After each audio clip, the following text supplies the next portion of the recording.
भगवानका कृपाले हामीलाई अत्यन्तै उपयुक्त यो पल मिलेको छ। यो मानव देह प्राप्त हुनु नै भगवत कृपा हो।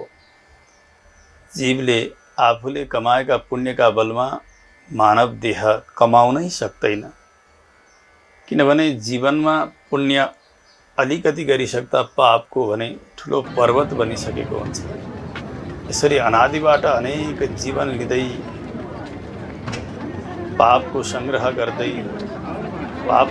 गर्दै पुण्यको अलिअलि लेस मात्र संग्रह गर्दै यो क्रमले कहिल्यै पनि मानव देह जीवले प्राप्त गर्नै सक्दैन। भगवानका कृपाले मात्रै मानव देह मिल्ने हो। भगवानको दृष्टि भएन भने जीवले आफ्ना प्रयासले, आफ्ना कर्मले मानव देह प्राप्त गर्न सक्दैन।